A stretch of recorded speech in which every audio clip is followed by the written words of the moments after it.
L'ouverture de la campagne électorale au Burkina Faso, c'est dans moins d'un mois. Le Conseil supérieur de la communication échange encore sur le sujet avec les responsables de médias. La régulation de l'information en période électorale est le sujet évoqué au cours de ces échanges. L'ouverture de la rencontre dès le début de ce journal.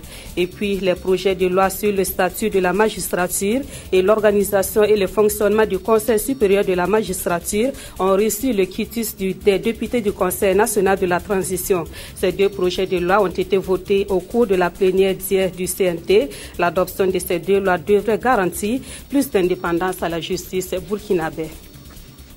Mesdames, Messieurs, bonjour. Merci de suivre ce journal. Nous sommes à 24 jours de l'ouverture de la campagne électorale et le Conseil supérieur de la communication échange une fois de plus avec les responsables de médias burkinabés. Cette fois-ci, les rédacteurs en chef et les chefs de programme sont invités à revisiter les textes relatifs à la régulation des médias en période électorale. Le CSC dit compter sur le professionnalisme et le sens de responsabilité des médias burkinabés pour des élections apaisées au Burkina Faso.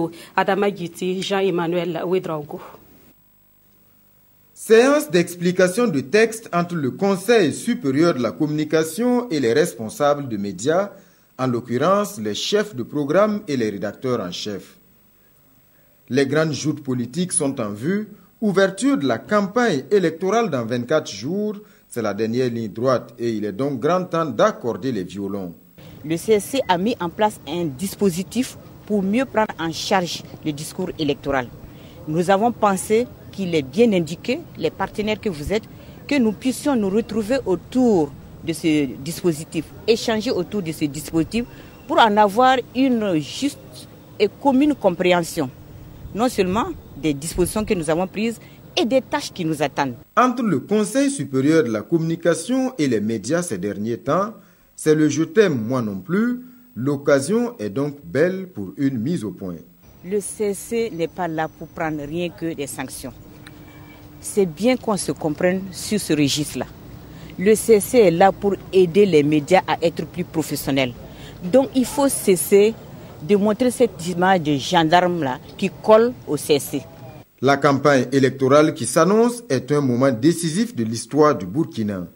Pour le CSC, l'égalité d'accès, le pluralisme et l'équilibre de l'information doivent plus que jamais être de mise. Nathalie Sommet invite également les médias à jouer la carte de l'apaisement en rappelant aux hommes politiques, le cas échéant, leur engagement à travers la signature du pacte de bonne conduite.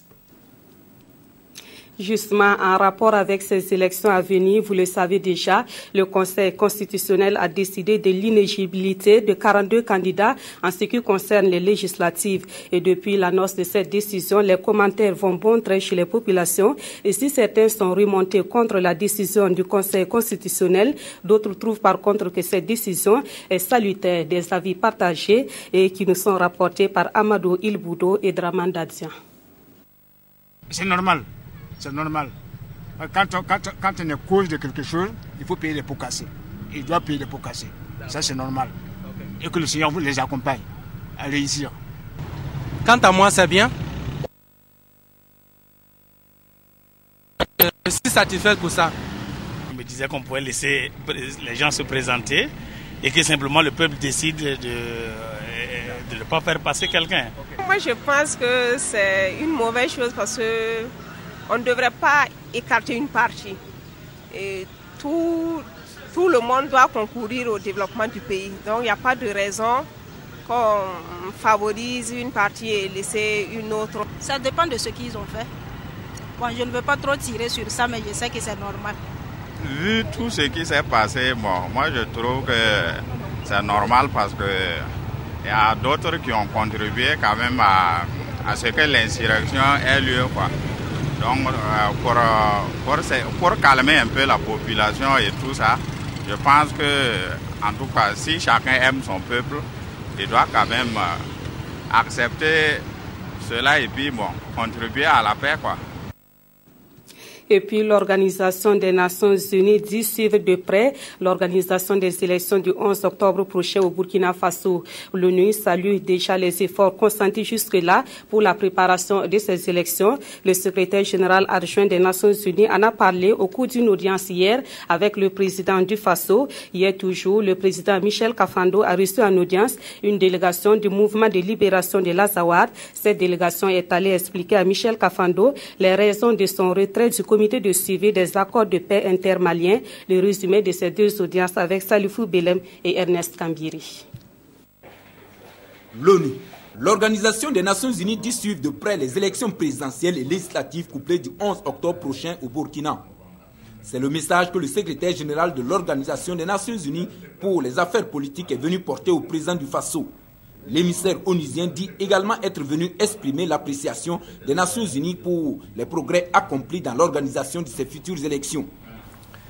J'ai relevé que la crédibilité de ces élections repose sur une large participation du peuple burkinabé. Le peuple burkinabé, les acteurs régionaux et internationaux, ainsi que l'ONU, suivent la situation de près. Il est évident que beaucoup de progrès ont été accomplis, mais il faut rester vigilant.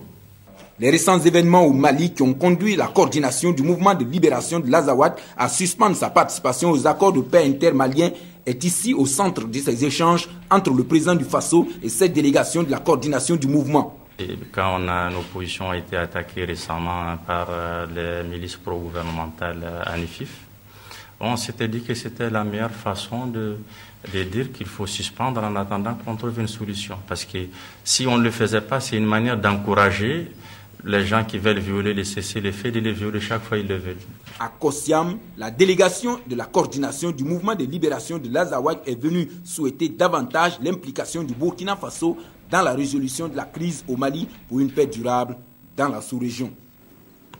Autre point de l'actualité, le Conseil national de la transition a voté les projets de loi portant sur le statut de la magistrature et l'organisation et le fonctionnement du Conseil national, Conseil supérieur de la magistrature. C'était au cours d'une plénière hier au CNT. L'adoption de ces deux lois devrait permettre de garantir davantage l'indépendance de la justice. Cela permettrait aussi à la justice burkinabé d'être plus crédible et plus accessible à tous, conformément aux aspirations du peuple burkinabé. Koulibaly et Solange Guigma. Les deux lois portant sur la magistrature octroient aux magistrats burkinabés des conditions de travail qui lui permettent d'être indépendants vis-à-vis de l'exécutif. Leur adoption par le Conseil national de la transition pose les bases d'une justice crédible et accessible à tous. Une fois que le Conseil supérieur de la magistrature est consacré dans sa nouvelle formule, c'est le Conseil supérieur de la magistrature qui nomme et le décret de nomination est pris par le président du Faso, mais ce n'est plus les prérogatives du ministre, par exemple. Si tous ces textes-là, dans leur contenu et dans la manière dont les magistrats doivent accomplir leurs devoirs et travailler en toute indépendance, en leur âme et conscience, alors le justiciable aura la possibilité, disons que pourra faire confiance à la justice. Et puis il y a des voies de recours beaucoup plus ouvertes. Par exemple, le CSM sera accessible à travers certains mécanismes aux justiciables pour déposer des plaintes. Ces nouveaux textes validés à l'unanimité des 75 votants visent à terme à rendre effective la séparation des pouvoirs édictée par la loi fondamentale et à faire de la justice le garant des libertés individuelles. Le Burkina Faso se hisse au 4e rang des pays producteurs d'or en Afrique. Malheureusement, la pratique anarchique de la production de l'or a des conséquences sur la santé et sur l'environnement. Et pour assainir le milieu, le Burkina Faso a adhéré à l'initiative pour la transparence des industries extractives. Le comité de pilotage de l'ETIE s'est réuni ce mercredi à Ouagadougou pour examiner et valider le rapport des activités qu'il a menées en fin 2014 et début 2015. Souleymane Sanou et Evelyne Dabiri. Ce deuxième comité de pilotage de l'appui programme français à l'initiative pour la transparence dans les industries extractives ITIE vise à examiner la mise en œuvre des 5 programmes dans le secteur des mines au cours de l'année 2014. Ces programmes à examiner portent en outre sur la transparence et le contrôle des ressources financières de l'État dans les industries extractives, toute chose qui aura un impact sur les populations. On pense que l'année prochaine, par exemple, la Cour des comptes va publier un rapport spécifique et qui deviendra annuel sur le secteur minier. Donc ça, c'est quelque chose d'important. La société civile va diffuser des bonnes pratiques sur peut-être 20% des zones d'orpaillage sur le territoire, sur plus de 100 sites. Il y aura une diffusion des bonnes pratiques avec un guide et des formations qui seront dispensées aux orpailleurs par la société civile. Bref, c'est un partenariat qui a des multiples intérêts, le développement local, la lutte contre, on va dire, les effets environnementaux négatifs de l'orpaillage, également de lutte contre la fraude, de renforcement des finances de l'État, qui permet d'améliorer la gouvernance du secteur qui est devenu important aujourd'hui au Burkina Faso. Durant cette journée du 26 août, les membres du comité de pilotage et les différents partenaires feront le point des activités menées par l'ITIE, de même que les difficultés rencontrées par cette structure, afin que l'industrie minière profite à la population. On revient chez nous au Burkina Faso pour terminer ce journal par la revue de presse. Le décès du gendarme suite à l'attaque de la gendarmerie de Oursi alimente les quotidiens de ce mercredi. Les journaux de ce jour se sont aussi intéressés à la décision d'invalidation des candidatures par le Conseil constitutionnel. Les journaux ont été lus pour vous par Abdoul Rasmane Zongo. Le CDP et ses satellites hors jeu aux élections 2015 informe le journal Le Soir. 42 candidats déclarés inéligibles aux législatives 2015, précise le quotidien Notre Temps. En édito, Notre Temps consacre son temps à l'insécurité au Burkina, où le bilan de l'attaque du 23 août s'est alourdi avec le décès du gendarme. Cette attaque, ajoute l'éditorialiste, rappelle celle du début avril, où un citoyen roumain a été kidnappé à Tambao. Les babus frappent à nos portes, s'exclame alors le journal. À l'exclamation de Notre Temps s'invite l'interrogation du journal Le Soir. Boko Haram est-il entré au Burkina? L'attaque de la gendarmerie de Oursi, avec un mort dans les rangs de la sécurité, est un signe inquiétant, avertit le journal, qui s'interroge du coup. On se demande si notre pays est ainsi entré dans l'enfer de la nébuleuse secte terroriste qu'est Boko Haram.